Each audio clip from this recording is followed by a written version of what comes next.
Hello, I'm Steve Romig.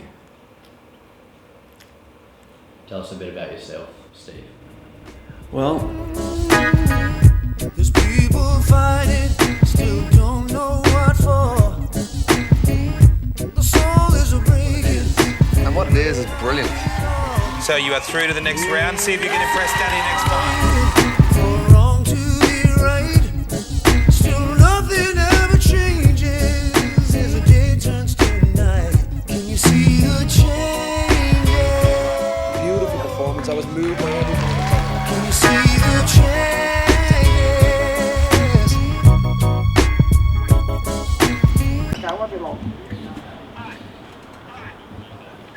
well, I'm 70 years old. We did some shopping. I live in South Melbourne. Laundry. Been writing songs since I was 15. I've been in the music industry in various ways for a long time. Yeah, I'm basically just your average Joe, I suppose. This is great, man. Look at this thing. I got this great bathroom. I just had this put in the other day, so I got somewhere to hang my towels. I got this great shower. Check that out. Look at that. You got to be happy with that. This is my kitchen. It's all I need. I've got my stove, my oven, I've got two of everything. I still need a saucepan. You know, I've got the TV, which I use for watching TV, obviously, and the guitars. They're yeah. This is a song I wrote just recently. My son hates this song. There's a verse in it that he just said, "Oh, Dad, what did you write that for?" So, my dad is Wake up, Nancy, don't you cry. a brilliant musician. Don't let these tender feelings pass you by. He's someone who's always kind of had this passion and unbridled kind of enthusiasm for life and music. Feel the grass beneath your feet. Really got us into music in the car. Like, I remember how many times we were, just sitting in the car just harmonizing 4-part harmonies with me and my sisters. The rusty plow, sentient. For someone with undiagnosed ADHD, I'm sure he's doing a great job of just, day to day being upbeat and always kind of, just never letting things bother him. I cry out with you. I got that wrong. Do that again. Yeah, I'll do that again. We have a relationship that I think is based off fun. It's like, we catch up, we go see movies, we have coffees and go walk around South Melbourne Market these days and stuff like that. But yeah, our relationship's always been good. It's interesting how much I can relate to him and show him support, because I know some people don't understand him fully. Banana, peanut butter, salt and pepper. Man. Chili flakes. Can't say I've had this combo before, No. Steve. I think I'm the first person in history to ever have it. I trust you. I like experimenting with food. Food's I think just. I'll start it out by saying I know it was really difficult for Dad to be a dad. I think because of the fact that he does have ADHD. He's got a past of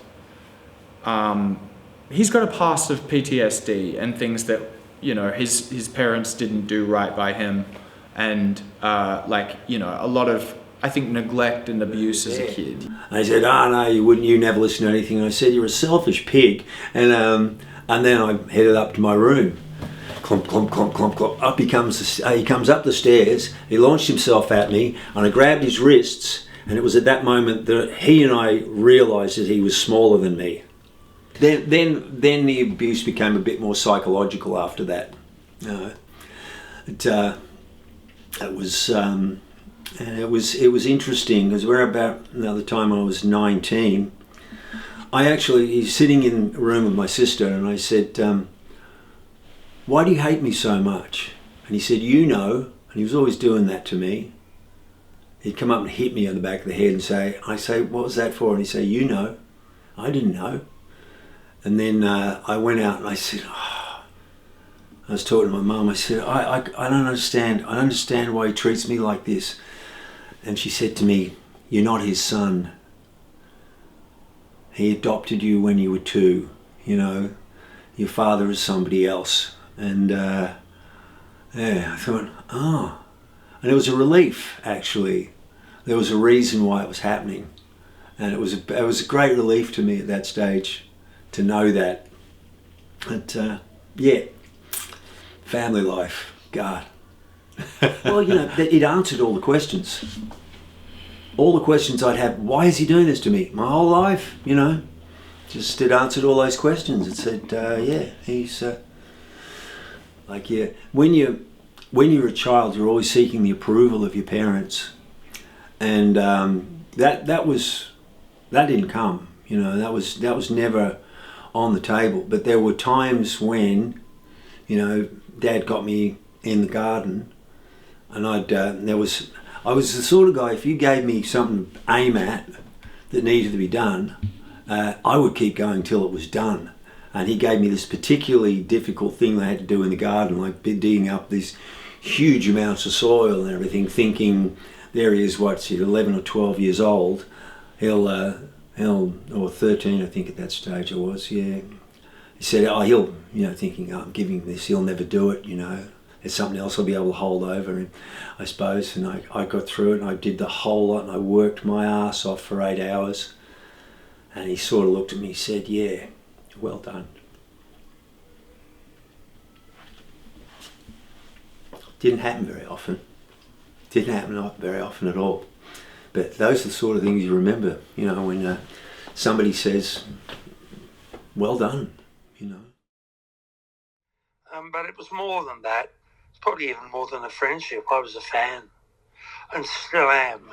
Every song that, you know, that you write, you know, the lyrics have so much depth. Look, who starts a song with a line like, she makes love a spectacular thing like some kind of a movie? You know, Steve is just an incredible wordsmith. I mean, it's just amazing the lyrics he comes out with. She's gone away, even my heart. Oh Lord, daddy gone down, baby's playing in the clover. I said, I've got a couple of songs I've been trying to get through. He said, I haven't heard them. I said, whether that he just forgotten or what. So I did what I've said for many years, and that is, you've got to get to the writer with your enthusiasm and sell him on the songs. So at the airport with my Walkman on his ears, he heard them. He said, I love those. I'm going to do them. And he did. Now with Take You Back, John Farnham with Stuart Craig.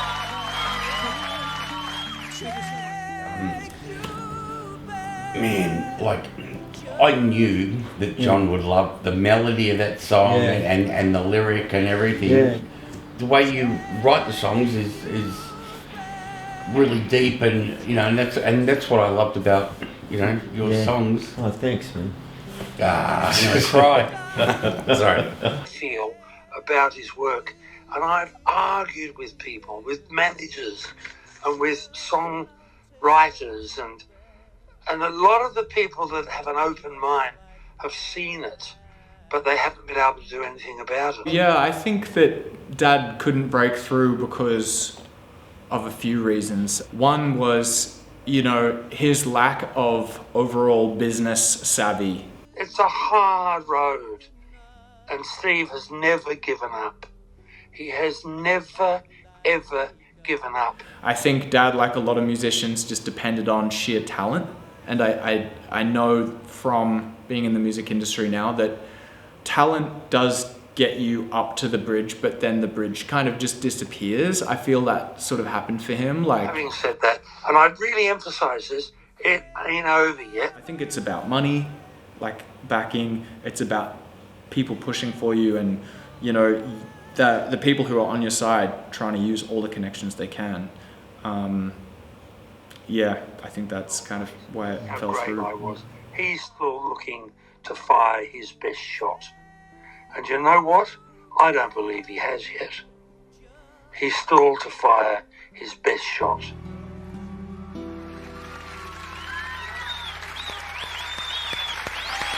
That was absolutely, what's another?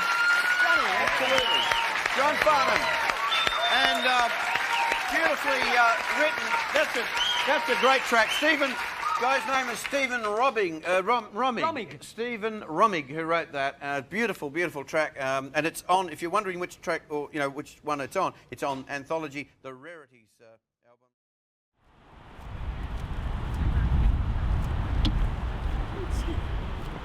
Becoming famous to me would have meant I'd been able to continue doing what I love doing all the time.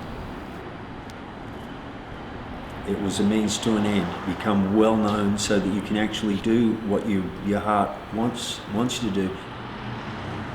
In the world of music, it's pretty much the only way that you can get further along, you know. I didn't know how I would possibly, if it ever happened, if I'd possibly deal with the trappings of fame. When I was younger, rejection was a difficult thing to take. But I think the thing that was really difficult to take most of the time is that I would be close, and before I got to that final step, it all got snatched away from me. Yeah, it just didn't work out. I nearly got in that band.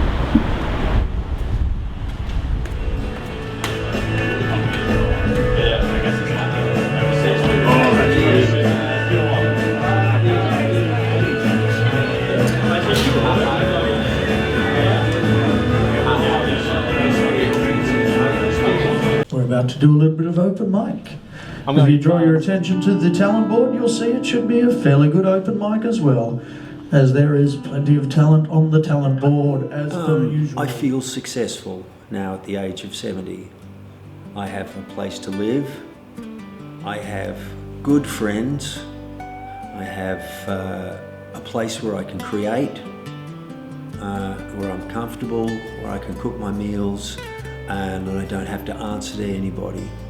To me, and I've also got some opportunities stemming from songwriting which I haven't had before. So I regard myself as being very successful at the moment. All right, ladies and gentlemen, we're ready to go. Please brace yourselves. Give us a nice big round of applause for Steve! Take it away.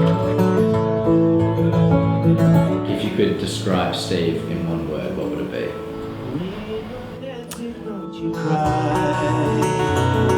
Beautiful. Super talented, beautiful man. One word is just artistic. Okay? I think he's like a human puppy. Well, this more than two. Gee, I missed it. Okay, stop it. Beautiful. and that's what I love about Steve. He's just his creativity, but I'd say artistic. Thank you. But also, like going into the music thing, I think it's like, maybe a bit wasted talent. That's the other part of it, and what this is, about. It's he's someone that represents a very common archetype of a person trying to make it in the world of music, and if only he could have shared his music to more people, I think it would have helped a lot of people be better human beings. I truly believe that.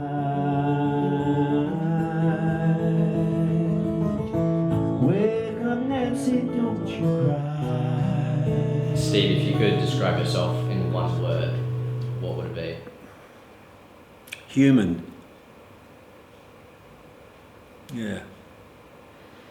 That'd be about it. Thank you. I like ending on funny chords. Woo! There's nothing funny about that. Anyway, this is a song I can't remember writing this song.